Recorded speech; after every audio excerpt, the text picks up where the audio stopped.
Welcome to our tiebreaker game between Hong Kong Attitude and 1907 Fenerbahçe. There is so much on the line here with the Pool 1 seed up for grasps. Yeah, and that means if you end up winning this game, you're guaranteed to play either Lion Gaming, Young Generation, or Team 1 Esports. If you lose, you're playing against WE, Cloud9, or Fnatic. There's a very stark contrast between those two groups of teams that you could possibly play, and you definitely want to come out on top of this single game because it would mean a lot, especially if Fenerbahçe win, because if they win, we are guaranteed an emerging region in groups because they would be a #1 coming out, and they would be guaranteed to play another emerging region. Have to remember, though, Hong Kong Attitude do have the momentum on the day. They beat Fenerbahçe earlier on. It was a very close matchup, as was the first game yesterday. So expecting a lot of fireworks here, Zyrene. Yes, and also Hong Kong Attitude, in order to figure out side selection, it goes by the time in the win against each other. Hong Kong Attitude had the faster win, and so they selected blue side. Something we have seen, well, we haven't actually seen any side selection, but we can see why people are favoring the blue side, getting the early pick on the Rakan or on an AD carry. But the interesting thing, though, is Hong Kong Attitude lost when they were blue side, and Fenerbahçe won when they were red side. That makes a lot of sense, because they have to win on one side. Well, so. I'm just saying, Hong Kong Attitude put themselves in the position that, you know, based on the two games they played previously, was the one that they lost in. Yeah, and we're going to see a slight change in the bans as well. Talia, Cho'Gath, and Rakan being banned here by Hong Kong Attitude. Jarvan and the Alistair removed from the pool by Fenerbahçe, and now they're looking at their final ban. Sejuani is going to be it. She is a 100% pick ban across this tournament. And Kalista jumps to mind. Not on that pick ban list. Tristana also up there, and that is Gragas locked in here, saying, hey, Crash didn't look that comfortable on champion. That wasn't it. And we'll see what happens. And he picked the Sejuani, so we're going to see another new champion coming out from Crash.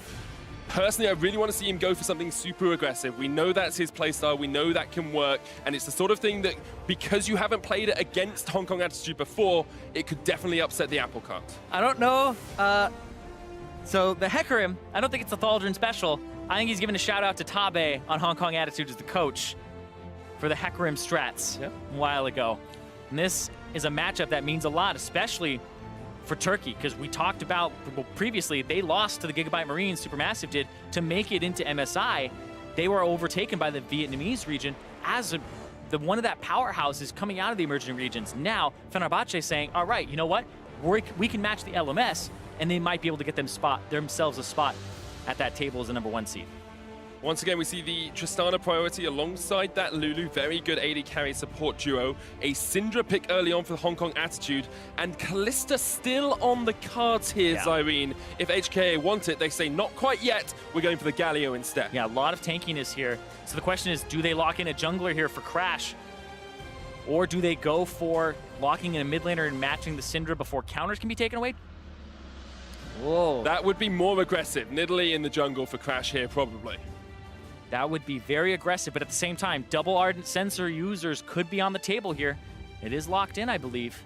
Yes, it is. We're in the ban phase. Yes, we are. Fenerbahçe probably going to look towards those AD carry bans next. Kalista still there. Kog'Maw as well. You've got a composition that protects pretty well already from Hong Kong Attitude. So taking away those hyper carry AD carries can definitely do a lot of work. Yeah, Kog'Maw, but there's also Xayah on the table, Kalista.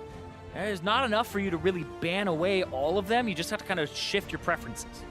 Makes a lot of sense. Fenerbahçe looking towards a top laner and a mid laner left. So the Orianna ban against the Syndra, LeBlanc is something we've seen work well into it before as well.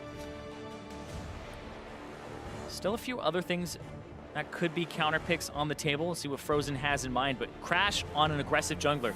He made his name on aggressive jungling. We've seen him on the Gragas and Sejuani so far this tournament.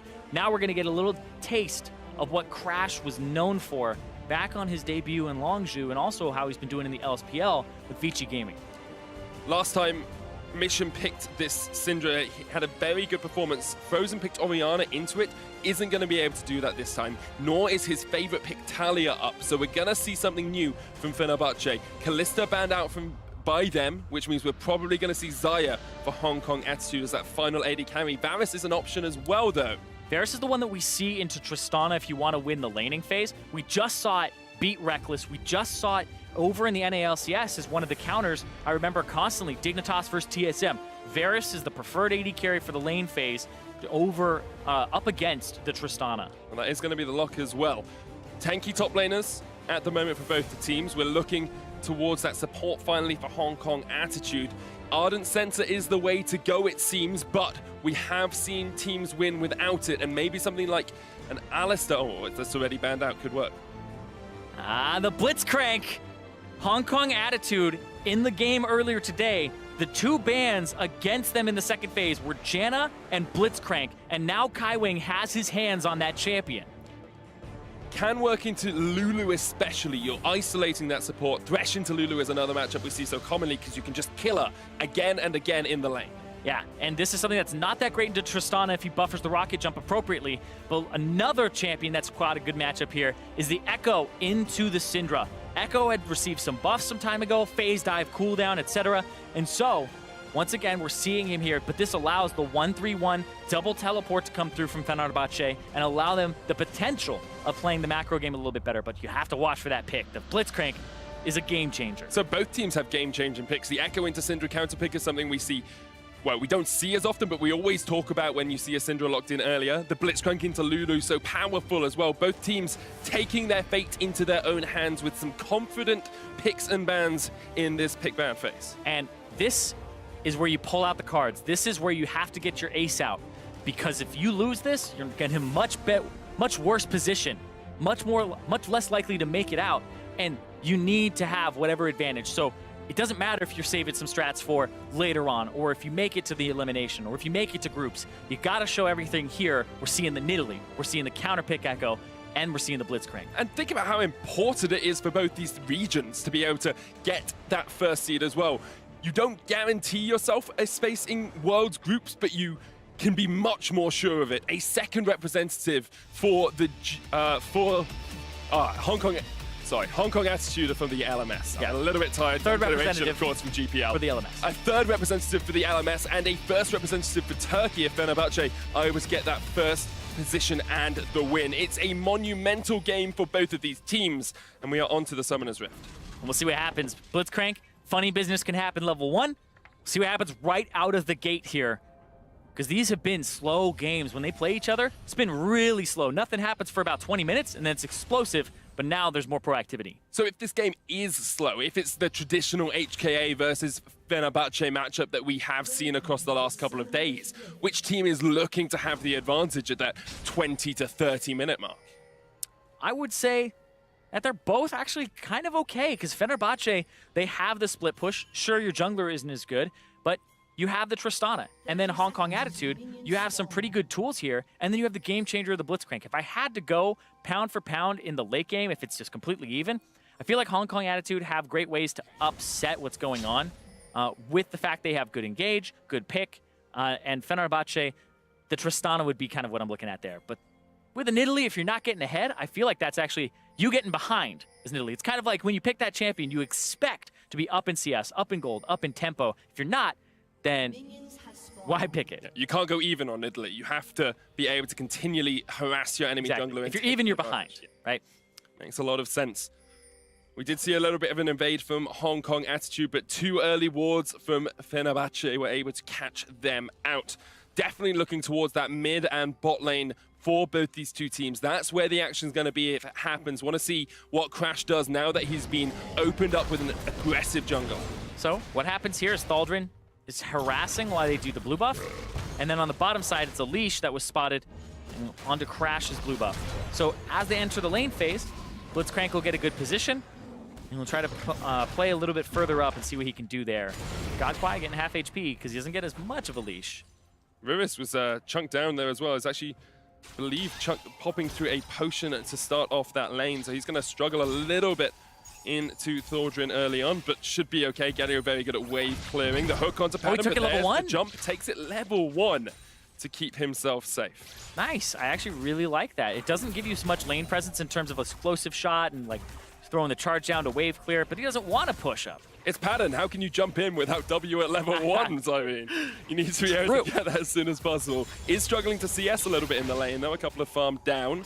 Might be able to equalize that slightly, but it's still That 1 or 2 CS down on his opponent Unified. Yeah, but like I was saying with the pick of the Blitzcrank, it just seemed like something they wanted because it's a comfort pick and the game decider for Kaiwing, whereas Padden already had the Tristana locked in. It's not a good matchup into the Trist because the Trist can just buffer the rocket jump, and it's pretty fairly easy to do, especially on land, to just react to it coming out. So it's more not for the lane phase, but more for outside of it being a game changer and getting those winning picks. Well, alongside that Blitzcrank pick, the other point we really want to focus on is Frozen in this mid lane. He's picked the Ekko, he's got the counter. He has consistently been a strong carry for Fenerbahçe throughout their split. Now he really needs to step up because Mission had his number in their previous matchup today. Yeah, Mission did a fantastic job up against Frozen. And we didn't see as much help kind of over from Crash, but now Crash is invading the jungle, has the level up over the Gragas. He has more tempo right now too, and he's able to place down some boards and get some vision as Gragas will hit 4 off this camp. Pops the Scryer's Bloom as well, just to make sure that he knows if there's any vision for Hong Kong attitude in there.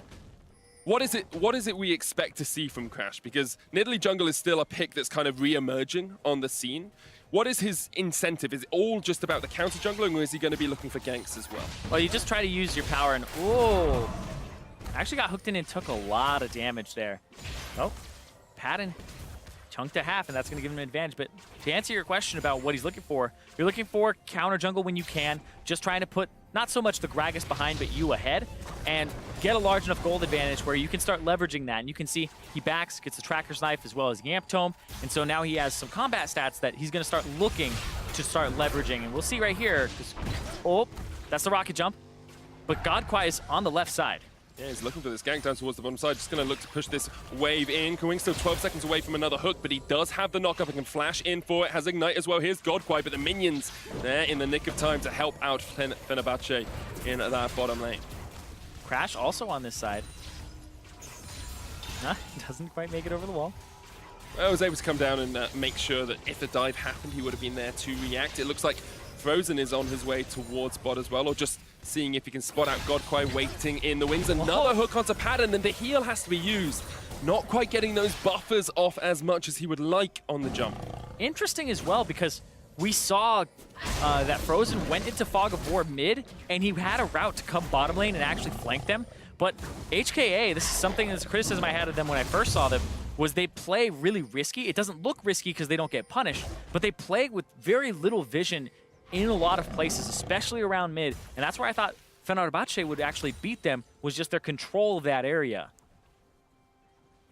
They still have the vision control around that. They've got a ward pushed up a little bit. Padden able to jump away this time, but haven't quite seen either team take a true advantage yet. Getting the heal out of Japone is important. It is barrier on Padden and heal on Japone, which is something we're seeing a lot more on these Ardent sensor supports. Top lane is a little bit of a handbag war, as we would call it in the UK. Just hitting each other over the head with handbags, not really doing too much damage on either side. Does look like Thaldrin was getting a bit low off of the handbag fight. Right now, though, he doesn't have priority in that top side, and that gives Crash an opportunity to go top after he wards here and possibly open it up. Because you can see both junglers actually mirroring each other.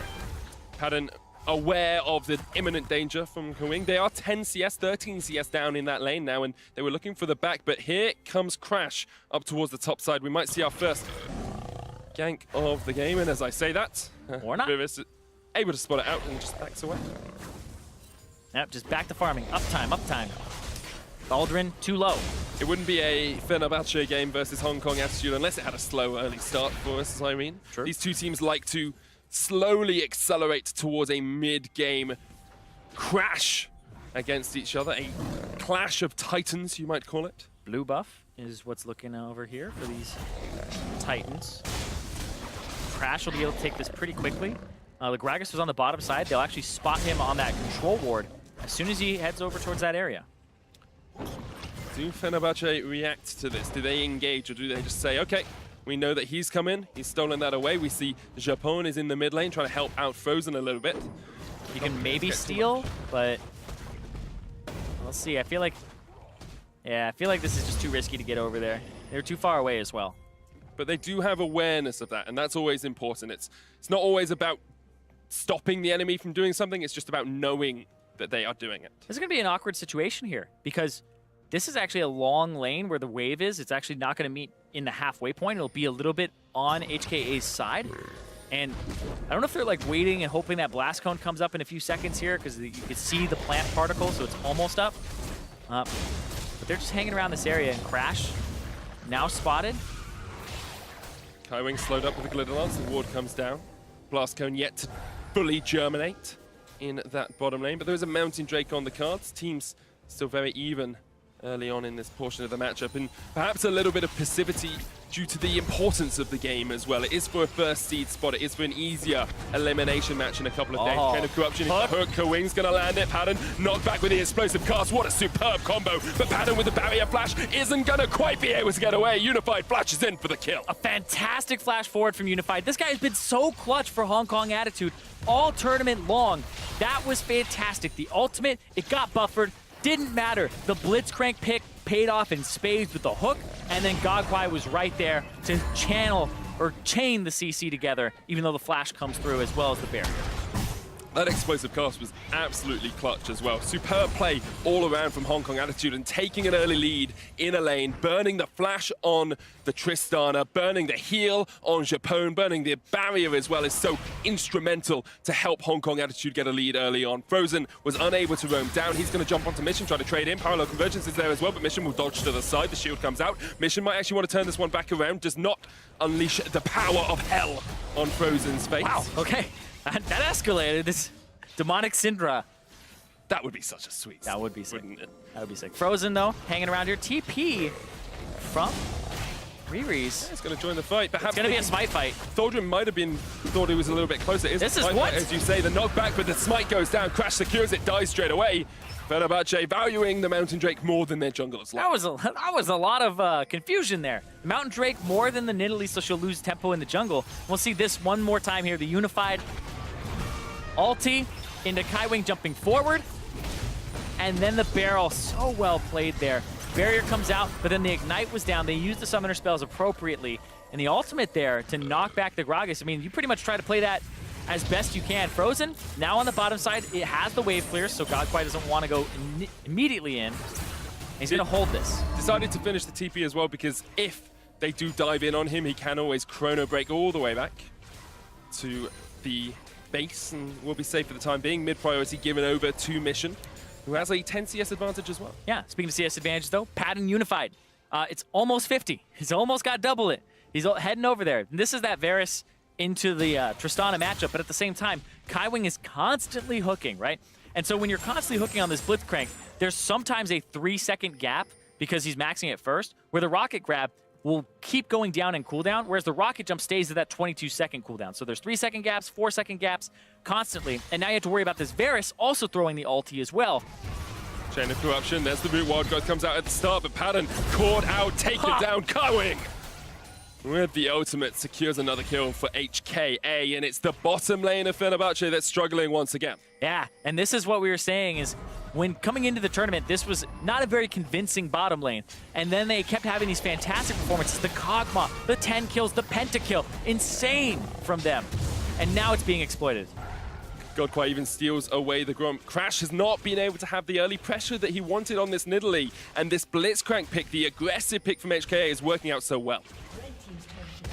First tower blood in bot as well. Look at it, 11 minutes in, Zyrene. There is a 3,000 gold difference between these teams. It's the biggest advantage we have seen in any game between these two matchups. Exactly, and the fact that Fenerbahçe is not even getting on the board right now, they're looking for those later parts of the game, the 1-3-1, when they can actually have those matchups go their way. This is not going their way at all. It's the pressure. The Blitzcrank they had banned previously, they let up. They were like, we have to ban Kog'Maw Kalista in this phase. And then it let the Blitzcrank through, and that ended up being something big for Kaiwing, where he's got 100% KP. He's the one hooking everybody in, getting those kills and setting his team up. The clutch ace in the hole pick here. A third seed from LMS, showing why many people rated them above AHQ coming into this tournament, showing just how strong they can be when they are able to get these early leads. A Blade of the Ruin King already finished on towards Unified. He's even gone for the Ninja Tabi just to negate the damage coming out from Padden. And with that 50 farm lead, they can now roam around the map a little bit more. They've come towards the top lane. It has been answered by Fenerbahçe, but they are probably going to struggle in this 2v2 still. Yeah, this Tristana is pretty much a glorified cannon minion at this point. Running around, no flash, hoping to not get picked off, but they're just going to keep trying. Unified, once again, has the ultimate. Crash is rushing towards the top side. I think that's the noise that a lot of Fenerbahçe fans were making with that push forward. He's going to go straight into Godkwai, Kaiwing. The knockback, Static Fury does survive. Oh, he got rooted. Russian lands, though. They're not quite going to get the kill onto him. And meanwhile, the Nature's Grass is going to come out looking for the flank because Frozen is fighting Mission down towards the bottom side of this. Nature's Grass lands, but only on towards Godkwai. He's knocked back. The body slam. Ekko got him away. Ekko's flanking. Has got the Syndra away, and now the flank comes out. Padden jumping in, jumping forward onto Unified, a kill onto the Lulu, but here comes Frozen, and this is the mid laner that needed to carry Fenerbahçe, the pick that was left for him, the counter pick of this Ekko. A great scat of the week for Mission, but Frozen is not done. He freezes Kaiwing in place and gets the kill for Fenerbahçe. And meanwhile, Riris didn't have teleport. It's only 10 seconds away at the end of that fight. Didn't get in range to use the ultimate, decided to keep pushing, and that gets Fenerbahçe back in the game. Gold onto Frozen, much needed gold onto Padden, and now Crash also picked up some himself. Still a 2,500 gold lead for Hong Kong Attitude, though. It was an overpush. They thought they could catch out Crash. They thought they could get the kill. Again. And once again, Riris has overpushed a little bit in the bottom lane. He's looking for this time. It does have the hero's entrance, of course. Thaldrin needs to try and lock him up if he uses that. The knockback with the Justice Punch, but I think Riris is just trying to execute to the tower. Crash has now gone the other way. And here comes the shielded Duran from Riris to try and keep himself alive as well. He cannot hero's entrance, as you say, because there's no one in range. So he's just trying to delay for as long as possible. Good Justice Punch into the flash. Crash with the chase. Crash still going. He can use that bush, of course, for the movement speed. Riris realizes it, and Crash secures his second kill of the game. Godkwai, bro, where you at? He was doing like red buff the whole time. Come on. Doesn't even like move to help him out or anything. It's like not worth my time, not worth the risk, not even let him try. But this Crash barely getting away is huge because he's going to be able to contribute some spears here. And then the one-on-one that happens actually is the Ekko forcing away the Syndra. They both ulti, and then the Ekko has the inside track. Crash goes forward, but they are able to kill Godkwai first, and then it was just CC, and the damage from Padden now, it's not much, but it was enough there to help them get those kills. Important that Frozen didn't actually get either of those two kills, was just able to get the assist, so he hasn't snowballed as much as perhaps he could do, but he's still jumping in. Chrono breaks back, doesn't quite steal it away, was looking for the eye of the Herald there to get a steal. Yeah, looking to hit that. You usually can hit it around 1900 or 2000 HP. It won't open after that point, but that's usually the sweet spot. That's a CS deficit right there. Minus 61 farm at 15 for Padden. That probably would have been even more if that fight hadn't happened in the top lane and he got a couple of waves. Oh, another root. Chain into hook, into knockback. Explosive cask, explosive kill. Explosive early game here from Hong Kong Attitude. I mean, sure, you have flash, you have barrier, you have ulti. It doesn't matter. Padden's just going to get rocked. But Fenerbahçe can still play around this mid lane. The Nature's Grasp onto Mission does have the flash, but realizes there's nowhere to go. Once again, Thaldrin gets the kill, and Frozen will be thinking, if only I had a couple more of these, I could get my Lich Bane, I could do a little bit more. Yeah, Frozen has been doing a really good job of setting this mid lane up, but also Thaldrin. I feel like Thaldrin's the one with those flanks. Every time he's on this Maokai and he gets some of those early, it really helps open up Frozen. So when they get to play around him and allow him to 1-3-1 on something like this Ekko and with the TP, it looks a lot better for him. But what doesn't look good, 2-level advantage bot for Hong Kong Attitude, and the fact that this is a 70 CS differential now in favor of Unified. I think this is the game that shows us how strong Ardent Sensor can be, because you've got a Lulu with Ardent Sensor, and you've got a Blitzcrank who cannot build Ardent Sensor. Which is stronger is the question, a 70 CS advantage or an Ardent Sensor on your support? Well, that's actually a really good question because the combat stats that it would give you, people say, you know, it's worth a ton of gold. It doesn't have much to back it up yet. you still need to have damage to be able to utilize the extra attack speed. So we'll have to wait and see how effective it is. Rift Herald is used Mid lane by Godkwai towards that mid lane, looking for the turret. It will be the 4th of the game for Hong Kong Attitude if they're able to secure it. Fenerbahçe yet to get a tower of their own. Here comes the hero's entrance, and Kaiwing's got caught out. There's Crash, jumps back. Here comes the Paolo conversions, though, and that was absolutely devastating as Fenerbahçe look to turn the fight around. Hong Kong Attitude need to retreat through the jungle, but Godkwai's not quite done yet. Unified pounding down as well as the turret goes lower and lower. The Nature's Grasp. Fenerbahçe unwilling, unending, unceasing in their aggression as they push forward, but they will be able to defend the tower for the time being. Meanwhile, Hong Kong Attitude, realizing their mistake as they went for that pick, immediately backed away. And now the wave clear will come through from the Syndra. She has enough mana, and as well as the Galio. And Thaldrin, does he TP in? What happens here? Have they got the flank wards? Yes, there it is. They have. TP to the top side. No Nature's Grasp and knockback. Tristana away from the hook! That's not what you want to happen. Anti-synergy from the team there. Explosive cast, scatter the weak. The hook just slides by the Tristana. That's the first time, though. That's the first time that's happened. With the TP coming from the side, Thaldrin doesn't make it in either, and that's his TP down. But now Padden, you talk about him padding his stats. It's going the opposite this game. This game, he is just going into everybody else's score boxes. That's one time he slips away. The important thing about that TP is that Frozen has one of his own, so you can match side lane pressure with double TP. If you fall behind, you can still match this Galio pushing in a side lane. Once again, Crash being aggressive does have a 40 CS advantage, does have a slight experience advantage as well, so this early game Nidalee has kept ever so slightly ahead, and it looks like he's going towards the Athene's Unholy Grail next. Yeah, Athene's Unholy Grail, potentially Ardent Sensor as well on him. We'll see what happens. Do you want to build Ardent Sensor when your AD carry is doing poorly, is the question, really. Yeah. I don't, but Ardent Sensor is such a good item anyway. Maybe you give it to the Ekko. You can get those passive stacks faster. Get those 3 stacks without having to land 2 Qs. Who knows? Gain the life back as well. Can definitely work. On mission. To try and Paolo convergence onto Mission, who has to flash away, but Frozen unwilling to give up the chase. The knockback. Frozen still has the Chrono Break. Unleash power. Chrono Break back. Frozen, that's what you expect to see in this sort of trade, but Kaiwing and Unified are expecting to see a little bit more. The hook doesn't connect. Frozen puts down the Paolo convergence to keep himself safe and will escape. Yeah, that's a TP to mid lane as well. They were trying to siege that turret because there's so many people pulled down to the bot side. But Frozen didn't get enough HP back from his ultimate because he dropped into Morellonomicon range, had Grievous Wounds on, and so he didn't actually get that much so he could stand and fight afterwards. Ocean Drake is going to go over to HKA, helps them out, because you get all of that extra mana and health regen, of course. Still a 3,000 gold lead for them. If before the game you offered them a 3,000 gold lead at 20 minutes, I'm sure they would have bitten your hand off. So they'll be comfortable in this position, if not happy with how the last couple of minutes have gone. I mean, I'd be very happy in this position. I have a Varus with 2 completed items versus a Tristana that has 0 completed items. That's a very good position to be in. A very good position. And now you're going to see items picked up on the rest of the champions as well. You've got a Righteous Glory just finished onto Riris. You've got the Abyssal Mask on the Thaldrin in the top lane. Almost a Lich Bane for Frozen as he's got the Sheen and the Aether Wisp. And it looks like Mission is going towards that Void Staff early on that we've seen from him before. Yeah, it's pretty good against tanks, especially with an Abyssal Mask. And then there's the Athenes, which will also be in there too.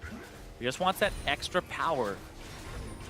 Especially since, like you said before, Merc Treads is a very incredibly common item in the mid lane. People buy it almost like we see AD carries buying their boots very early on. You buy the Merc Treads to negate some of the damage from your lane opponent in magic damage matchups. And also, if they have pretty much any CC, it helps a lot. So a lot of teams, mid lane players, actually moved away from just stacking the penetration. Baron has spawned 21 minutes into the game, and you can see once again, these two teams value so much vision around Baron. It's all that happens really in the mid to late game between the two. That mid lane tower sitting but a breath of wind away from dying. Poof goes Unified, and down goes the tower. Yeah, Hong Kong Attitude got upset by Fenerbahçe in the day 1, turned it around, said, you know what, it's an upset, but they can remedy it. And if they come out on top again, they just go, everything is all right in the world. All the #1 seeds ended up being #1 coming out of the group. Fenerbahçe now, their backs against the wall right now, 4,000 gold down, and it's a very proactive Blitzcrank. Blitzcrank always effective with those hooks later on as well. Assuming you can hit one, you can just draw the enemy team totally out of position. And Fenerbahçe are just so much on the back foot here. They're giving up ground. They're ceding their jungle. They're saying, okay, Hong Kong Attitude, we're willing to accept that you are ahead at the moment. We need Padden to get an infinity edge before we can really do too much. Currently sitting only on that static shiv. We need just that little bit more item spikes. Last time these two teams met, that's basically all we talked about for about 10 minutes, just saying they're waiting on their next item. They're waiting on the power, on the vision control, and that is exactly what we're seeing here between these two teams that respect each other so greatly. A lot of it came down to team fighting around Padden for the win for Fenerbahçe, and then for Hong Kong Attitude, it came down to team fighting around Unified. And now we find them in completely opposite positions now. With Unified, that 2 levels up. It almost feels like we're watching that Fnatic game over again with Reckless two levels down in this matchup. Just we're seeing this Varus be an answer to this Tristana that's been so prevalent lately. You have to give credit to Kaiwing as well, consistently landing hooks in the lane, consistently burning that jump away as well. And you could tell their practice on this because this Blitzcrank, if somebody just whips it out for like the first time or like, you know, they're like, I'm really good at this champion, this just seems like something the team plays around a whole bunch because if he's throwing those hooks on cooldown, you have to understand that window with alongside Unified's Varus if this is the combo you're going to run. And Godkwai was even getting in there with the explosive casks. So Tristana, normally a good matchup into the Blitzcrank, but they're changing that with the fact they have multiple CCs in that lane. And the synergy with Godkwai's explosive cask is absolutely dominating as well. On the other side of the rift, Crash has sometimes struggled to synergize with this Fenerbahçe lineup. He is, of course, an emergency sub replacing Move for them, and they've had little time to adjust to him. Over the games, he seemed to be more in a cohesive setting with the team, using Frozen, helping Frozen in that mid lane. Here, he does still have an advantage over Godkwai, but I want to see just that little bit more. I want to see him just do that a little bit more for this team, and it looks like he's actually moving away from the Ardent Sensor and instead going for a Sheen of his own here. A Lichbane, yeah. So Lichbane combined with the Runic Echoes, help him out a bunch. We'll have to see, though, because there isn't much here. Hold on. There's the hook onto Crash. He just used the leap as well. Ignite comes down, but a heal into another heal from Japone, who steps forward and polymorphs, and Crash gets out. Unified flashed the wall to try and get that. You could see Hong Kong Attitude playing around vision once again. They wanted him so badly, but that's his flash. That's the heal from Japone. And now, what's going to happen here with the picks? There's just so much you can do in terms of picking. Frozen. Chrono breaks back. That's an ultimate use, and that means the power can be more effective now. You can see HKA are picking at the weak points of Fenerbahçe. I feel like one of those sweepers, I feel like Frozen, you got to change that over to another trinket. We need more vision on the side of Fenerbahçe if they want to contest this, because it's a Blitzcrank. He's going to hook people like over the wall here. It's going to be, oh boy. I mean, there are 2 stacks on the Tracker's Knife. There were 3 stacks on the Sightstone. But the control ward from Hong Kong. But even walking up to place those is sometimes just too far. Godkwai is going to be able to get the engage. Thaldrin is able to use the twisted advance. Frozen looking for the flank. Of course, doesn't have that ultimate. Still on cooldown. The engage from Godkwai, the knockback. And they're looking through Japone. They take him down. Padden with the kickback. Frozen trying to get on the backside of HKA as Crash pounds down from the side, but they cannot get the damage in. And Fenerbahçe just have to accept that they have lost their support for the next 22 seconds. Yep, and there's 3 seconds on this Mountain Drake here, so they could even those up. Frozen, though, just kind of playing off on the side. Mid lane will be cleared out. A Mountain Drake for HKA helps all that chip damage just get multiplied on towers on the Baron as well. You see Fenerbahçe using the time to try and get some vision control, but look at that red side vision for HKA. Right now, HKA, they would want to go bottom and clear that wave, but they want to clear mid now and try to push that up. And Crash just went in top, and he's pushing that out. So they're in a position where they had to run across the map and try to equalize. Still control wards sitting in the Fenerbahçe jungle. Riris has gone down towards the bottom lane to try and push up that wave. No turrets remain in that lane. Mission sitting at 234 farm, 26 minutes in, is looking pretty strong. Finish the Void stuff now. But that CS differential between the AD carries is shrinking slowly here, Zyrene. Down to about 40. Shrinking, but in actuality, that is a 2,400 gold difference between the two of them. That's basically a full item. that there's an Ardent Sensor Yeah. on the Lulu. That's the balance we have to strike. There's still 1,500 between the two supports as well. Mid lane a lot more even, only about 1,000 gold there. So that's a 4,000 advantage for HKA across the board. And now we have to see if they're able to take the impetus, if they're able to take that next step, the game-winning step, perhaps the group's winning step that gets you into those groups against the top teams in the world. Avoid Cloud9, avoid Team WE, avoid Fnatic, and play against Lion, Young Generation, or Team One Esports. It's definitely a big reward for winning the group here. It's a much easier matchup in terms of what we've seen from all of these teams. And there's the item differential in AD carry really showing. Ginsu's Rage Bait has been completed for Unified, and only Azeel on the side of Padden. They can shred through this Baron if they want. They have the vision control. They have the deep wards. They're looking perhaps for just a little bit more awareness of Fenerbahçe before HKA really pulled the trigger. Ah, you can see, Frozen, he did it. He swapped his trinket out. I was like, no way is that sweeper gonna help you. You need this long range vision. So, swaps it out. I'm glad he did that. And he's on a Syndra counter, but he's not really on a Galio counter in this Ekko. He can't trade that effectively if he's pushing into a Galio in the side lane. Thaldrin is having to deal with the top lane. The hook not quite connecting onto that Maokai. He was blended into the jungle. I think that was blind too. He just walked up and then walked back. So everywhere that they go, they're just walking and then walking back like they're juking as if somebody would be in there.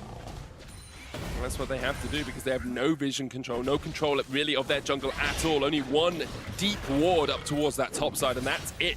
Oh, here comes Thaldrin trying to make the play. Nature's Grasp in. They know Riris is on the other side of the map, does have the teleport. Looking for the hero's entrance as well. The knockback onto Frozen as he jumps in, and there's Thaldrin going low. The damage down onto that tree is monumental, and the unleashed power takes him down.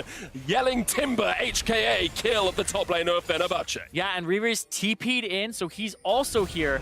He's going to jump forward, he has flash, not going to find anything. Righteous Glory into the Shield of Duran, which slows you down. Perhaps not the best combo in the world, but they weren't quite able to get the engage they wanted. They haven't pulled the trigger on the Baron, and meanwhile, Padden is pulling the trigger in this mid lane. This will be the first turret for Fenerbahçe, and it's just a kind of a sign of, they're not completely out of it just yet in terms of they'll find something on the map, but it's still a 5,000 gold advantage for Hong Kong Attitude, who have been showing all tournament long.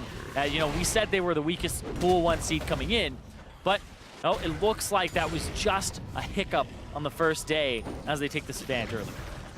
Do still have to close out the game. 5,000 gold, up from 3,000 gold 10 minutes ago, but it's a much slower development than HKA would like, and you do have double TP on Fenerbahçe. We've seen how devastating that can be in the Fnatic match that we watched just a few moments ago. Yeah, and that's why when you asked me about who has the advantage late game, I did have to kind of mull it over. I feel like HKA just have the Blitzcrank, which is just such a damn game changer with all the vision, but the double teleport is really what Fenerbahçe have going for them.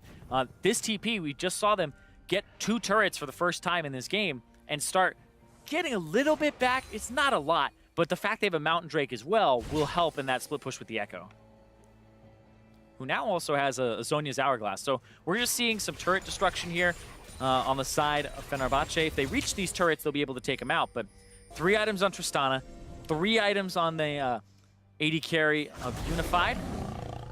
Look for a Hex Drinker too.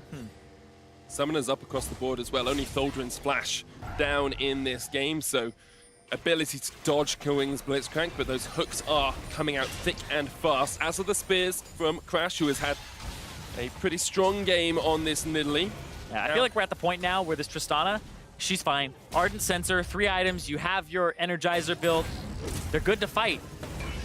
That's what's going to come down to. Nature's Grasp comes out. Godkwai forced off towards the side. Kaiwing is going to get caught by that, and Thaldrin doesn't want the Blitzcrank, wants Unified instead. Goes in. Here's the hero's entrance. Kaiwing flashes out. Explosive cast, not enough. Frozen doing work, but here comes the damage as Crash gets locked out at the backside. Riris in the front line. The stun lands, but Fenerbahçe having to run for the heals as Padden jumps the wall, and HKA have killed the tank once again. And you're seeing this Galio be huge. The damage reduction, keeping Kaiwing alive, and then also Thaldrin not really going really deep for Unified, decides, no, I'm gonna go after Kaiwing, he's the one who's right there, but it just makes it so hard to actually pick him up with that damage reduction from the Galio. It's pretty disgusting, and it's kind of why they picked it early.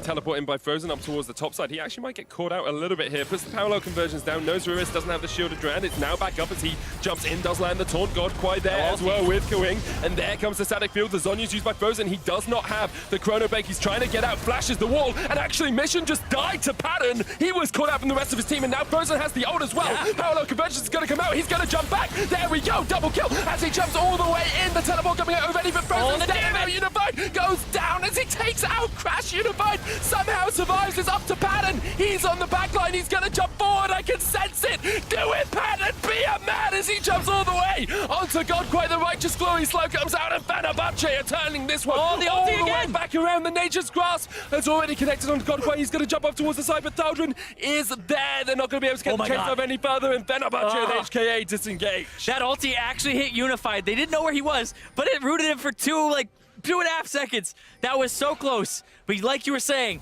Padden, this guy, he likes to go forward. If he's freed up, I love to call this guy Wild Turkey. Just like Wild Turtle, he gets forward, he will be aggressive if he sees the opportunity. Sometimes it bites him, but it's just so lovely to watch. And the fact that he was put down early in this game means you haven't been able to see it until that moment. And that's where you really just go, man, this team, they are just playing on a knife's edge. Right here, Frozen, he's drawing so much damage, so much attention, the Zonias, and then as soon as he gets the E, flashes over, he's out, his ulti's back up, but they blew up Mission on this side with the flank because everybody was paying attention to what was going on with Frozen. And then Frozen has time to get his ultimate back up. The teleport comes in, he does get taken out. Crash gets removed from the fray as well. And then Padden just has a bit of time to work his magic on this Tristana. But you saw how much damage Unified was doing. We see a lot of on-hit builds and we go, they don't matter that much. But he had the full stack Rage Blade and the Runaan's Hurricane, and he was doing so much. It looked like maybe the Galio Q came in and you were like, that's a lot of damage just hitting everybody. But it was really Unified's. Thaldrin though, taking a bit. Pops in Nature's Grasp, but he's going the wrong way as HKA continues to look for the engage. Padden is sitting at 4 completed items now, so he is doing a lot of work on this Tristana if he can position properly. It's still a 3,000 gold lead for HKA. That fight set them back earlier on, but they are still in a strong position in this game. They can still set up vision, they can still play the way that they were playing before. They just need to be a little bit more cautious with their engages. And they did get a Mountain Drake as we were seeing those replays. So that double Mountain Ocean here to only the single Mountain of Fenerbahçe. The next dragon will be the Elder. We've seen so many times the games between these two teams come up to a Baron steal, a Baron fight, or an Elder fight. Both of these teams so anxious, so willing, so ready to fight for this #1 seed because of just how important it is to avoid Fnatic, to avoid Cloud9, to avoid Team WE and make their way towards groups. Baron is going to be really hard here. There would have to be a Blitzcrank hook to try and stop this. There comes the trinket. Frozen's off on the side. This is all a setup. They're doing it slowly. Padden, though, taking a lot of damage. Yeah, back of the pimp means you take more damage. Godkwai perhaps looking for an engage. They don't know that Frozen is there. Riris in the mid lane has the hero's entrance. Knocked back. Frozen jumps into Mission. The parallel conversions comes out as well in the hero's entrance. But the spear from downtown kills Mission. And now Fenerbahçe looking for the fight. Unified down. 2 kills already. And Fenerbahçe can jump forward. You can see Padden can taste it. You can see Frozen can taste it. And you can see HKA taste the face of Fenerbahçe. They're gonna lose 4 members and Fenerbahçe are gonna go for the Baron. They're gonna go on the Baron. It's only Godkwai alive. Frozen is a god. That setup with the parallel convergence and then the ultimate afterwards. We were talking about Padden needing to get back in this game. Frozen has been keeping him alive on life support. This is beautiful. This right here, the setup. He's been waiting in this bush. The explosive cast comes out, doesn't matter. Thaldrin goes in, they only think he's there. He already prepped this onto Mission. He stuns Mission and Unified, the 2 carries, and he obliterates one with the help of Crash, the old Longzhu member, the duo. That was an insane combination there. We've said it through the entirety of play-ins. Frozen needs to step up. That is what your key member does. That is what your carry does when it comes down to the crunch. Fenerbahçe now equalize the goal. They're even 1,000 ahead. Look at the damage from Frozen. Over 6,000 compared to only 300 for Mission. Mission didn't even get a chance to get its ultimate off in that fight. Yeah, the stun and then the fact that Crash was there to throw into the back line. There's so much going in favor of Fenerbahçe now. The gold advantage, the fact that they have the double TP, and the fact that Frozen has that counter matchup into the Syndra. He was applying pressure in the lane after a bit, but he's applying pressure across the map now. And because they were pushed back early on, there are so many turrets that they have yet to take standing gold on the map for them that can help them push this gold lead. Now they're looking at this second tier of towers. Still one tower behind. HKA do still have 3 dragons, remember, but it's all on what Fenerbahçe can do with the next 2.5 minutes while they have this Baron buff. Well, 1-3-1 compositions make the best use out of Baron. They'll siege bot, they'll siege mid, and Frozen saying, there's a wave top, I'm a siege top with his double teleport. And you're getting to the point where HKA's early game doesn't matter. You've got a 4-item Tristana. You've got the Ardent Sensor there as well. You've got a massive Ekko in the mid lane. Thaldrin's incredibly tanky. You've got a second AP carry in the form of Crash. Keep going, keep going. There's so many benefits for Fenerbahçe. HKA reeling from a fight that they lost and now losing tower after tower after tower. And now they hit those 6 items a little bit faster, but it just gets them back to even now.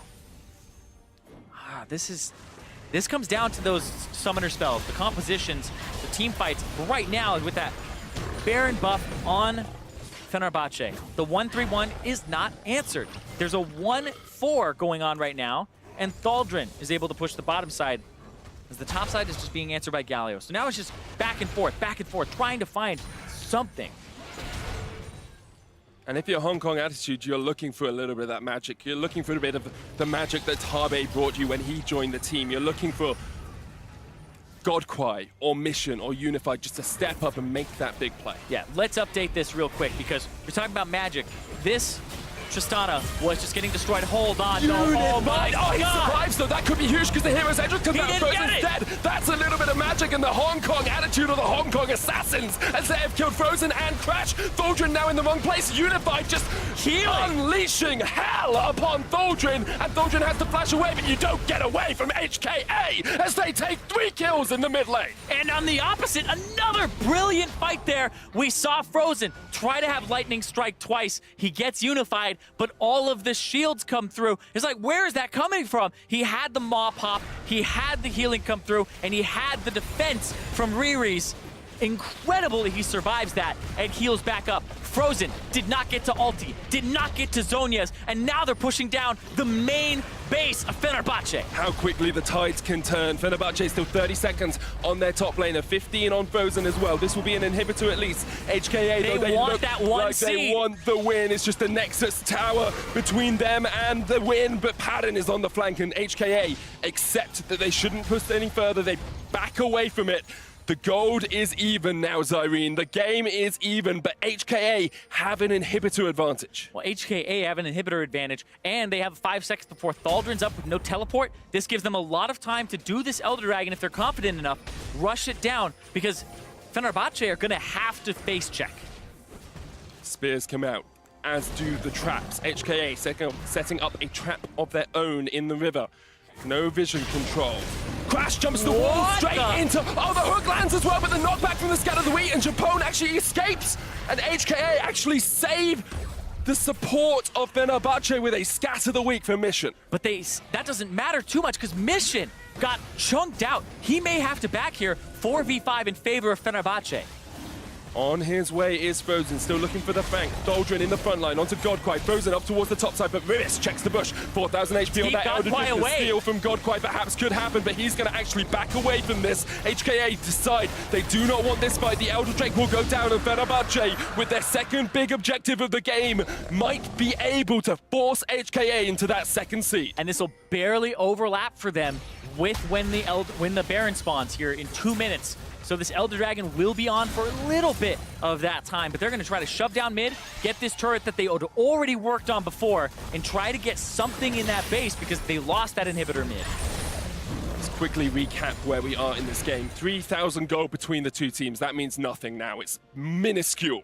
But we are hitting those 5-item spikes. We are hitting those 6-item points 4 items completed onto Mission. You've got 4 as well onto Frozen, and this is the reason that HKA were able to get that inhib in mid. Yeah, watch this counter. The damage reduction keeps him alive. Unified turns, roots as the stun comes through, or the knockup comes through. He doesn't get to do anything to get out of that. And now Unified heals up with the fact that he is the Blade of the Ruined King and the fully stacked up Rage Blade, and the Maw had popped, which gives him even more.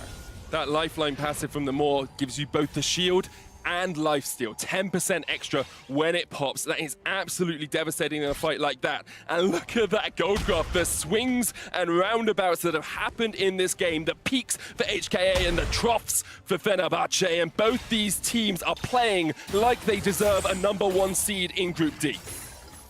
Well, the sad fact is that you can only have one, right? It's a Highlander situation. That's why it's Worlds. That's why these are the best teams in the world. That's why this competition means so much, especially to emerging regions, especially to the 3rd seed from LMS, the first time we've had a 3rd seed, a Turkish representative from Fenerbahçe. They are fighting for the pride not only of their team, but of their country and of their region. That's one of the reasons I love to watch esports as well. These teams, there can only be one winner out of this group, only one team taking the glory. And when it's this close, that's how close you get to the screen.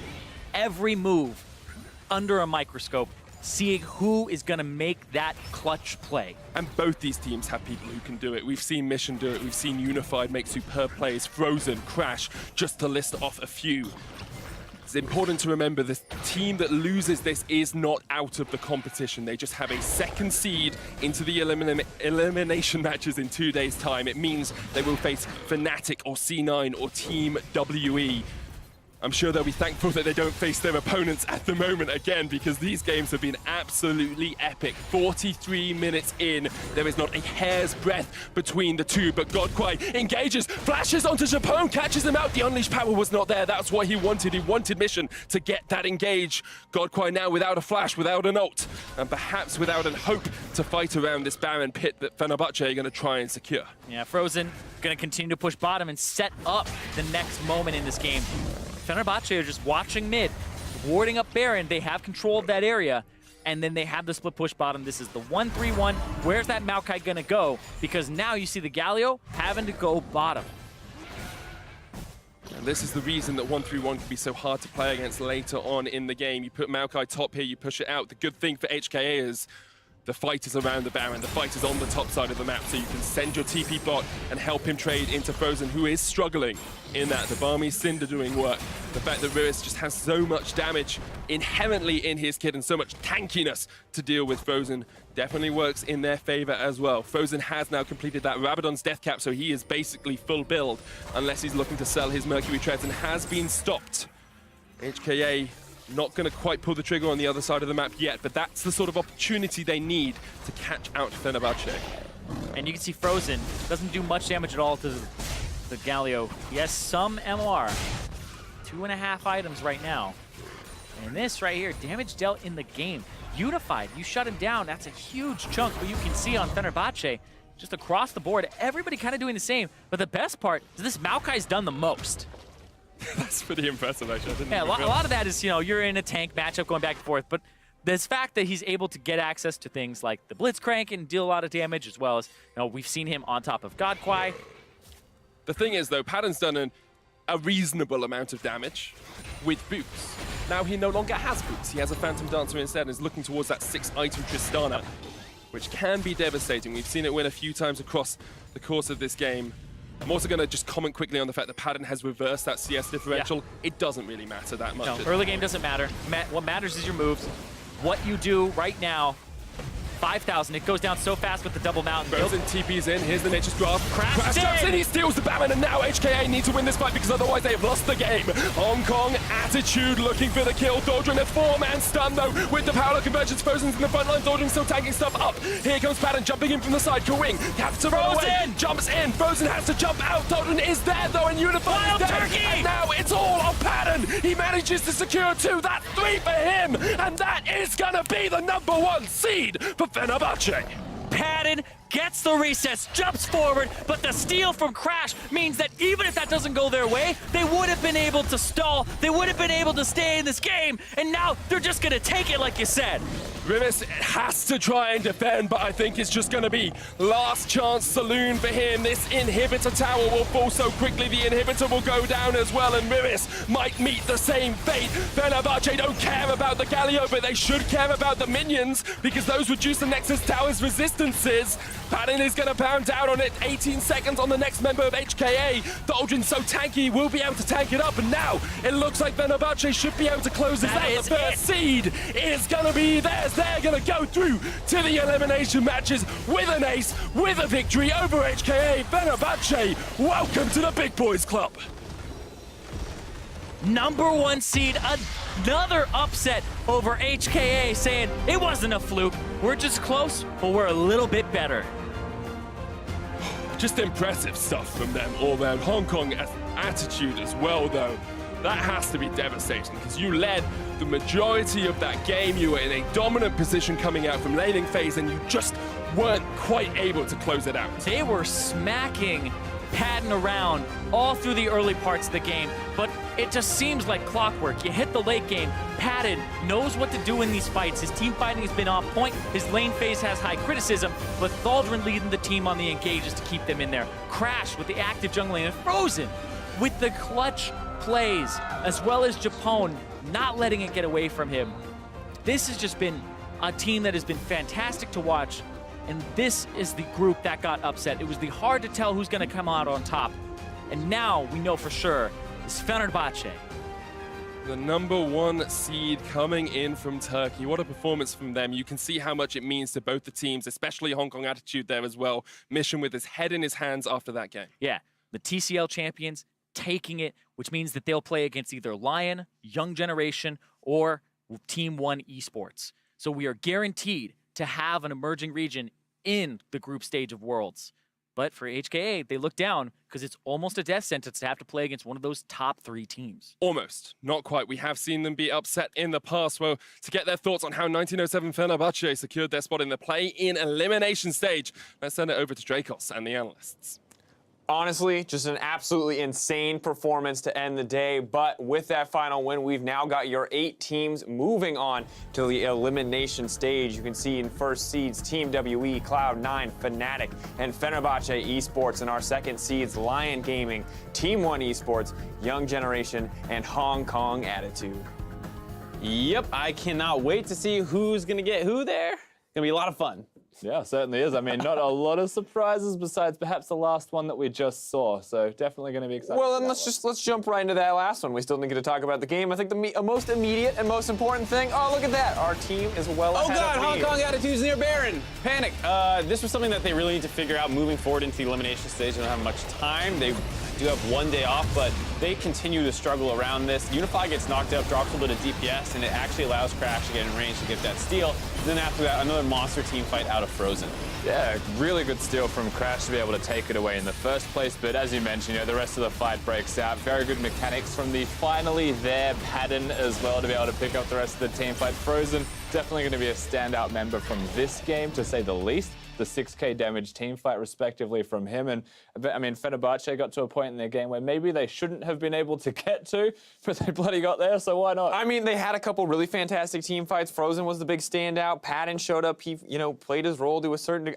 It was, honestly, I had such a hard time keeping track of this game because the amount of back and forth playmaking across the entire game was insane. It's one of those games where 15 minutes in, you're like, all right, I'll check back in like 20 minutes because this game's probably over. They have so many pickoffs that happen. The Blitzcrank, Gragas, and Varus all comboed together extremely well to just destroy Padden in the early game. 60 CSD at 15, it was disgusting. Yeah, that was a very good 3-man combo from those guys, and it was able to do a lot of work. The problem was past that point where you see them get into the river, and the second they touch that river, it's like the Baron area, just can't win near there. They have to come up with other strategies. We even said, like, maybe a split pusher to just avoid Baron might work better. The hardest part for me, and I don't want to throw too much Hong Kong Attitude's way because I know that they're hurting from that loss, but the most difficult thing for me was the Syndra stuns out of the Blitzcrank grabs, that tiny little interaction, that moment where you're like, normally if there wasn't a Blitzcrank on your team, you'd be like, damn, Syndra, good stun, great performance. But when you're interrupting the Blitzcrank grab, it hurts. That feels bad for you. What feels bad for me is just whenever they picked off Thaldrin, they killed him 2 separate times. The enemy team is running a 1-tank composition. Go to Baron,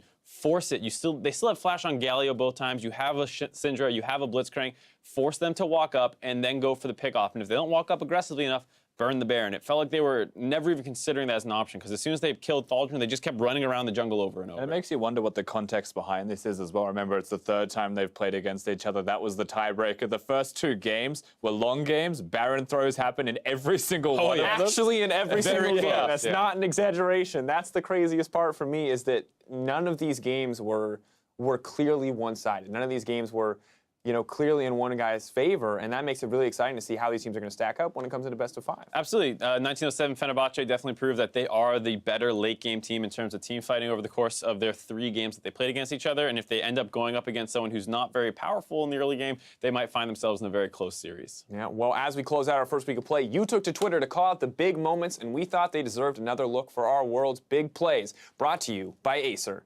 Now, first up, SF Grains couldn't believe what just played out before his eyes in the second matchup between Hong Kong Attitude and 1907 Fenerbahçe. Fenerbahçe won it the last time. They're looking to win it once again and take the game against HKA. Tristana's going mid. They aren't actually committing to this. Tristana's not there, but the steal from Mission across the walls. Irene, he gets it. Fenerbahçe looking for the fight, but Unified is looking for the win. He's going in. He's got the Baron. He's got the minions. Jump to the base. Jump to the Nexus Towers, because Unified is going to end the game. That is some Hong Kong attitude for you. Padden trying to stop him. Can he get Unified? It's the AD carry battle. Cannot get the Nexus, but here Galio comes Galio. Unified jumps in. Padden trying to and Unified wins. And Hong Kong attitude are going to take down Fenerbahçe. Yeah, one of the most epic plays and endings, perhaps it's fair to say. The contrast between Medic literally on the floor screaming his brains out to Yugi and like, yeah, it's pretty hype. I can't imagine how Medic is feeling after a 3rd game of this now, because you did that one, and this second game was no less crazy at all. Also, just quietly, I feel like we need to ship those 2 as a power casting couple right now. They're really Inter-regional, man. We got to bring them together. Well, next, Chris Redfield praised the first Penta of Worlds by legendary Lion Gaming AD carry White Lotus. Play, but White Lotus unstoppable with the damage. Edward now going to be stunned up even through the Alistair ultimate. Oh, they're diving. He's still going to drop. In comes Seiya. The dunk into the ground. The double kill for White Lotus. The taunt comes through onto Kira. The triple for White Lotus, looking to make it even more. He's got the quadra. Oh, they're going to give it over. The pentakill for White Lotus. Tenta kill de roll, deixaram o penta, vai ter penta, vai ter penta, penta, kill, Aquilato! One of the breakout stars for the tournament for me and White Lotus. Took the Cliffs pick, actually smashed with it. Usually we've seen a couple people fail to convert on that champion's early game power spike, so very impressed with him so far. Yeah, honestly, just an incredible player that maybe we didn't expect to be as incredible as he was in this tournament. Yeah, just showed up, was a lot of pressure on him, but he absolutely performed along with the rest of the team. Lion, a big surprise in this tournament, but finally, Fenerbahçe fan Dogus Saval didn't want to leave his boy Padden hanging. He said, this is how we play. They just want to fight. Can't quite get the wallop. Here's the Nature's Grasp as well from Thaldrin. The root! Now Padden with a huge amount of deep, but there's the knockout. Padden still going through. It's a double, it's a triple. He's going to get the quadra as well as the Alistair falls. He's having beef for dinner tonight. They're going to give him the is there, trying to jump across the wall. Thaldrin with the chase. Padden can't quite get it. The knockdown onto Ramune. There's the root. There's the penta. Cog more. Vem pro penta, vem pro penta, penta kill, Padden! Yep, definitely a pentakill. 3v5. If you didn't notice from the, I feel like I can't read, so I'm glad that there was the audio cue. not to derail from the discussion too much, but ultimately I feel like we as English-speaking casters do not extend the word pentakill enough, if there's anything I've learned from the last couple of plays. Yeah, I think, I don't know why. Maybe it's because the last, kind of noise is ill and it doesn't sound as good to hold. I'm not quite sure. Maybe we just got to get some more training. We need to figure it out, man. We need to step our game up. Well, make sure to keep sending those tweets so we can celebrate the biggest plays of Worlds, all Worlds long. We're excited to see it. Of course, now though, as we get closer to the group draw, or rather the elimination round draw, it's kind of time to figure out exactly what the good and the bad matchups are. And the first team I kind of want to go to is Cloud9, Mark Z, resident on the desk. Which of the teams in Pool 2 do you feel like would have the best matchup, the most optimal matchup for Cloud9, stylistically, individually?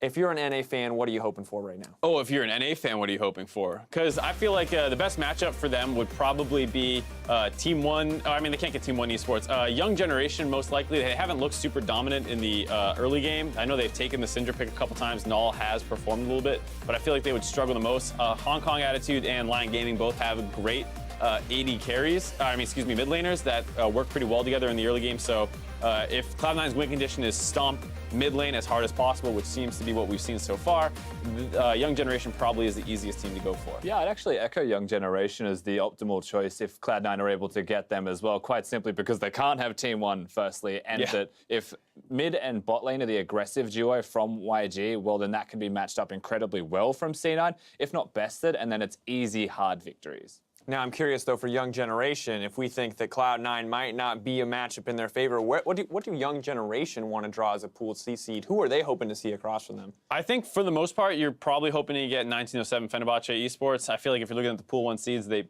seem to be the weakest. There is, of course, the question mark that we haven't seen everyone play each other, and maybe Group D between HKA and them were both great teams. But just watching those games, they were very back and forth, a little sloppy around the Baron, so I would have to say they look the easiest. And if you're choosing between 1907 Fenerbahçe, Cloud9, and Team WE, I mean, the answer kind of just speaks for itself with who you'd want. But if I take them out of the equation and say maybe it's between C9 and Team WE, I'd still probably pick Team WE because of the early game jitters that we're seeing from them, except for their jungler, of course. Everywhere else has shown that there are ways you can work around them and perhaps beat them. And Team WE is a big question mark for me because ultimately we valued their approach to the game in the end, but it did look like it led to some shakier games. So I'm wondering, is there stylistically a team that WE want to avoid out of the Pool 2 seeds? Is there anyone that WE doesn't really want to match up against? Because while they were still very dominant, it wasn't the same kind of dominance we saw from Cloud9.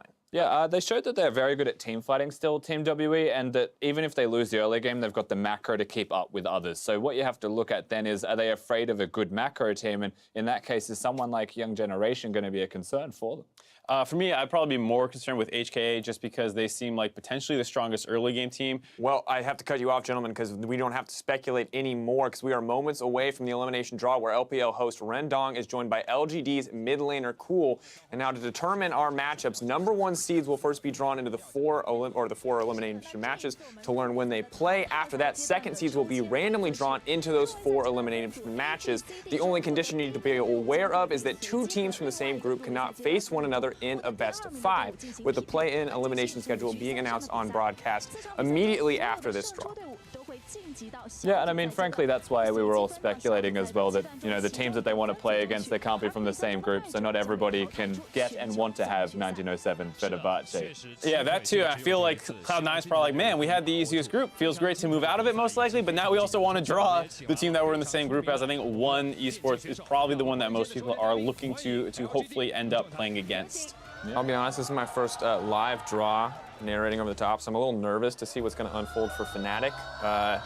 I gotta be, at the end of the day, you know, I'm here, I'm a Worlds representative, but when I go home, I go back to being an EU representative, and I want to be proud of that, and so I'm a little concerned that they may die a really difficult matchup. Yeah, I mean, I don't think they left you with much confidence in that last game. They even struggled the other time as well, having really long series. It does feel like they'll be able to figure it out a little bit more in a best of 5. And now they are going to be pulling the Pool 1 seeds first. You see Cool there on your screen. As handsome as ever. Chinese fans happy to see him. Team WE getting the first seed in it. Of course, where they match up is going to affect furthermore when they draw the pools, all of the Pool 2 seeds after this to see how they're going to stack up against each other. You can see the bracket there on your screen now as we start to fill it out. Yeah, of course, very funny that Cool from LGD will be able to draw Team WE first. He's been around a few teams, Cool. Very historic mid laner, always making late runs, and he gets C9 next. And the interesting thing about this is that, like, until we see the other teams, it's like, what's he gonna draw? But like ultimately in the context of this, it's hard to say exactly how this is going to affect the matchup. Although technically, when you're drawn third, we now know that you're gonna get whatever the third team is, so it will be curious to see. Yeah, and I think one thing to remember is that this is not a full bracket stage. It's just a single best-of-5 elimination match. So even though WE and C9 look like they're on the same side of the bracket, that does not mean they'll be playing each other. No, not at all. It's just the one best-of-5. It's all it takes to get you to Worlds. And I guess there's the other thing that lingers, Mark, of the fact that maybe you want Fenerbahçe to win these best-of-5s just quietly if you're an NA fan. I will admit that there is a small bit of bias because there was the point that was made that if all the #1 seeds won from the play-in stage, TSM would have to get World Elite. Now, with Fenerbahçe temporarily upsetting that, there's a chance, a fairly high chance, that there will be more variation in the actual group portion of Worlds. Which does make it more exciting, maybe a little more frustrating if you're in those other 3 teams that have already been seeded in your groups. A lot more uncertainty now as to who is going to show up there, as to who is going to be there. But now with all of the Pool 1 seeds drawn, we're going to be moving on to the Pool 2 seeds, and this is where we will start to get the matchups. Reminder that we will not have the schedule until after everything has been drawn, but still curious to see what the matchups are going to be. Ah, yeah. Magic Hand of Cool. What does he draw? All right, so just as a reminder, Lion and W were in the same group. So Lion will be moved on to play C9. They will not be able to play Team WE as they both came from Group A. Thank God. For a second there, I was a little bit concerned that it all came crashing down. Do we want to look back at that first game that Team WE played? No, we're good. We're good. It's Cloud9. We're good. Interesting matchup, I think, because both teams seem to be very early game focused overall. Next up, team set to play Team WE will be Young Generation. All right. I mean, this is what you were talking about, potentially a little bit of a macro game looking lineup between these two teams. Perhaps, of course, the young side and young generation have shown that nerves can get to them. So if you are Team WE, this could be the matchup that you dream of. I'm excited to see Null versus Shie. After Shie was struggling a little bit, I want to see what Null can do. He's been looking steadily better across this stage. Although the bot lane may start to look like a little bit of a weak point up against WE's. Might be a slight difference there between them. Also, Nocti was stepping up a lot as well, so I want to see how he actually performs in the best-of-5. All right, now HKA will be playing Fnatic. They're unable to be matched up against Fenerbahçe, and that's probably in their best interest from what we've learned over today's broadcast. They were struggling a little bit in that matchup versus 1907 Fenerbahçe. Fnatic, it's a little concerning because it does feel like this is an early game focused team. They might be able to throw some pressure at Caps in the mid lane, so that could be a bit of an issue. All right, with now Team 1 locking in against Fenerbahçe, that might just be an uphill battle for Team 1. For nothing that they haven't worked with before. Definitely the underdogs coming into the tournament will remain the case, but honestly, out of all the teams you could draw, this is technically, I think for many, the best option. I mean, I could speak for 1907 Fenerbahçe freely when I say this is the best matchup for them to get, to be perfectly honest with you. I would say that Team 1 looked like the shakiest in terms of performance of the team. And of course, thank you to Cool and Ren Dong, everyone on the Wuhan side of the broadcast for making that possible. But now, looking at this, we talked about the ideals. We talked about some of the disaster scenarios. I'm still very concerned for Fnatic, but Mark, as our NA representative, how do you feel for Cloud9 right now? I feel decent overall. I think the big thing is just how much they can abuse Seiya in the mid lane, because that is, you know, the kind of go-to Cloud9 strategy, and Seiya is no slouch at all in the mid lane.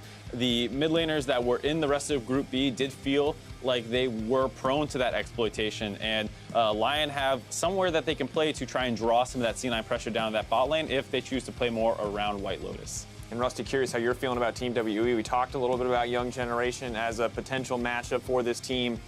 If you wanted to make a prediction right now, maybe you'll get the chance on the desk as well, but who do you think is going to come out on top of that? I mean, my initial thoughts between Team WE and Young Generation is quite simply that Team WE should be able to handle them very easily. Of course, the early game is going to be a big factor, a very strong early team themselves. Team WE have been shaky in certain areas, but then you look at Condi and it's like, man, I don't think anyone can keep up with Condi in the jungle. Let me ask you, Daniel Dracos, EU fan, how do you feel about your HKA? I'm nervous. I'm incredibly nervous, Mark Z, Rusty. I'm worried for Fnatic, but I want to see what they can shift, what they can bring to the table. I also think HKA have a little bit to work on as well. And really the big question for me is how each of these teams are going to adjust. It is only one day, as you mentioned earlier, Mark, and that feels to me like a massive factor coming into this is how much can a single team improve and adjust in a single day. All right, I think like for a team like HKA, where you're concerned about their barren decision-making and playmaking, that's not something that easily gets fixed in a day most of the time. So this is something where if you're at Fnatic and you're prepping for this game, you say, well, their late game looks really, really shaky. We can probably rely on that. Let's just make sure that we're relatively competitive in the early and mid game. And when we get to this late game, let's just outplay them. And frankly, when I look at Fnatic, I wouldn't say there was this major fundamental issue with the team themselves for all the games they played. There were shaky victories and there was the one defeat. But even in that defeat, it's like, well, there's one thing there. You could fix that one thing. You know, we had an average jungle top lane game. We had an average mid lane game. But everyone else picked up that slack, put it all together in a best of 5, and you'd be pretty happy overall. All right, the last one we want to look at is Fenerbahçe and Team 1. It does feel pretty Fenerbahçe slated, but Team 1 have had a few days to improve. How much of an improvement from Team 1 are we expecting coming into this best of 5? It's a little difficult to tell just because they swapped their mid laner, Brewster, out for Marth, who seemed to be playing a little bit better, but it was still a very close series. In their first match versus Direwolves, they barely came back from that one. The second one was a bit of a slugfest, so it's really hard to get a read on them, but they did not look like they had one avenue that they were really dominant in, whereas most of these teams you can at least say, well, they do this one thing really well, and if they execute that and clean up a weakness, they're fine. All right, well, we're going to have to see as we close out the groups portion of the play-in stage. Let's check out who rose up as the best of the Rift, presented by T-Mobile, America's best unlimited network. Now, these are the players that not only stepped up on the world stage, but ensured their team's success moving into the rest of Worlds. A lot of powerhouse names on that list. Absolutely. Every single one of these guys had been a large part of why their team was able to move out of the group portion of the play-in stage. Yeah, and of course, Reckless is the first one that does come up here for the bottom lane of Fnatic, and it's weird that we've got him on the list, given what we last saw.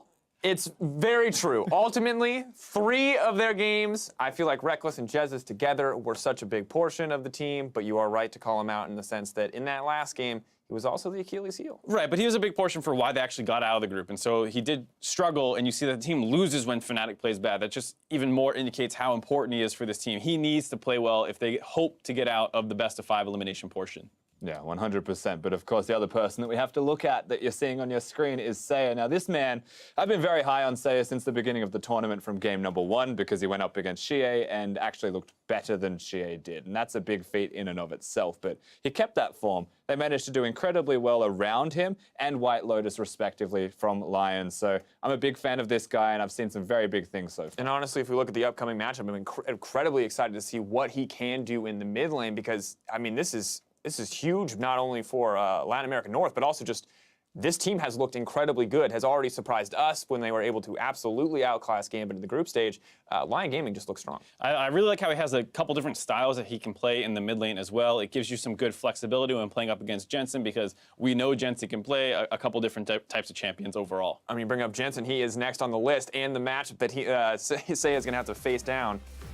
This one, I think, is going to be a little bit tough. You can see from the highlight reel on your screen that Jensen, kind of a monster in the group stage. Really did a good job abusing every matchup that he had, not necessarily just in terms of the amount of kills he was able to pick up, but the CS leads, the pressure, the entire team playing through him. And even in that one game where his bot lane was getting rolled, he was the rock to keep the team in the game.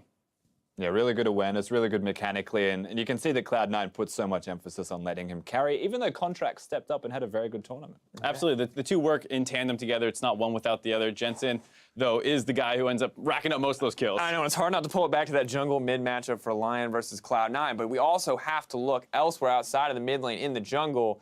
Last, and certainly not least, it is the son of Baron himself, Condi. It was a rough game 1, but man, from there, he has looked like a powerhouse. And he's been the rock of Team WE. Every single time the early game looks shaky, he's being invaded, things are going wrong. Well, it doesn't matter because the jungler of Team WE is able to come through with the one gank that shouldn't happen in the first place, the steals that shouldn't happen. He's called Son of Baron for a reason, and he has been the biggest driving force of their success. We'll take this game out of the equation in the whole tournament. And I mean, even then, you know, you give him the carry pass one time, he's able to run wild. He had that infinity If edge. someone picks Yasuo or Nunu bot against him, he will be ready, guys. Don't With the sell him Graves. short. Huge play overall, though, because he is, like you said, the linchpin for a lot of their early game action, and we know that WE is a little bit slower paced of a team, and if you don't have any pressure in the early game, you usually get walked over, so the fact that he's able to get out there and make a lot of plays helps transition them into the mid portion of the game. Excited to see how they transition to best of fives as well. But from game 1 to the grand finals, you can follow the best of the Rift in more places than ever. T-Mobile, America's best unlimited network. All right, now, gentlemen, with the matchups drawn, let's take a look at our play-in elimination matches. Of course, we're going to be returning Wednesday. First up, it's going to be the best of 9 between Cloud9 and Lion Gaming. I said best of 9. It's a best of 5. That'd be a long day. Special circumstances for NA. They're going to have to play an extra 4 games. Just kidding. Best of 5, of course, followed by Fnatic versus Hong Kong Attitude. Then on Thursday, another 2 best of 5, starting with 1907 Fenerbahçe taking on Team 1, with Team WE versus Young Generation to close out the play-in stage. And after all of that, we'll have our Pool 3 seeds going into groups.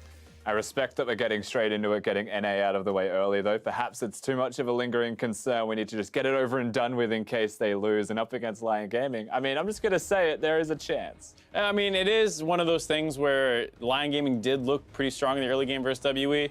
It does feel like, you know, Cloud9 was the most dominant team in all of play-in stage, at least just based off game time. Yeah. So it is a tough matchup for Lion Gaming, I think. It sounds I want like to see them get to 30 minutes. Yeah, I mean, that's an accomplishment in of itself, apparently. All right, we're already starting to count them out, already starting to make excuses, but we're going to see how those teams match up, see exactly what they can do on Wednesday, Thursday, double best of 5 days. Personally, I'm really excited. Mark Z, you'll be joining me. Yeah, I can't wait. It's been a great run so far, and we also get both Western teams kind of out of the way right away with... So we can go into Thursday nerves-free. Yeah, so just, or you can already be defeated, you know, as a Fnatic fan. It's so true. Yeah. It's so true. Unfortunately. I do think, though, most likely Fnatic still have the advantage in that matchup, just with how shaky HKA looked around Baron and the fact that that's not easily cleaned up. I trust that the veteran leadership on Fnatic will be able to guide them in those kind of situations. You'd have to hope so. I will give the edge to the Western teams coming into this, but there's always that fleeting feeling of, is it actually that case at all? I live for that fleeting feeling, Rusty. All right, well, thank you both for joining. Now for myself, the casters, and the entire live broadcast crew, thanks for watching. We're going to see you guys Wednesday for more of Worlds 2017. Have a wonderful morning. Or night. Morning. Morning. Definitely morning. It's light outside. The final day of the Worlds play-in stage. Which teams from Group C and D advance to the next stage of Worlds, and which 2 teams will end their Worlds run here? Looks like we're going to have some backup, but will it be too little too late? No, it is not, as Riris comes in. First blood's going to be on Tussle. Riris even claiming a kill for himself, while the rest of the team is bringing up the rear. That's a double kill. That Galio deals some serious damage. It means the door is wide open for Hong Kong Attitude. Galio threatening to die. Oh dear, Nocti, he's going to give it, or is he still staying alive through the root? Gets the eat on Mantaraya. Fix is still looking massive right now, but is it going to be enough? No, gets Mantaraya, and one by one the protectors fall, and so does the Kog'Maw. A double kill for now. Young Generation staying alive. Not to mention they've also got the Ardent Penta. Oh my goodness! Japone gets the steal out. Itori Miyashi forced to flash away. Not in this fight. Evi's isolated for the team, and everything is going wrong. Padden gets Ramune looking for Evi. They turn back onto the Baron, and it's all over but the crying as 1907 Fenerbahçe turn it back around. And now Soaz is having to run up towards the top side. Here's the hero's entrance. Soaz so low, gets taken out. First blood. Fix goes down, and there's the double knockup onto Mantaraya as well. Group C belongs to FNC. They aren't actually committed to this. Tristana's not there, but the steal for Mission across the walls. I mean, he gets it. Jump to the base, jump to the Nexus Towers, because Unified is going to end the game. That is some Hong Kong attitude for you. Now it's all on Padden. He manages to secure 2. That's 3 for him, and that is going to be the #1 seed for Fenerbahçe. Joey has to jump across the wall, chase, glitter lance, ignite. Wow! Long shot! He can do the back door! He's looking for it! Is he gonna get it against Fnatic? Boxes kill 1! No pallet 30! Young Generation get the win against Fnatic!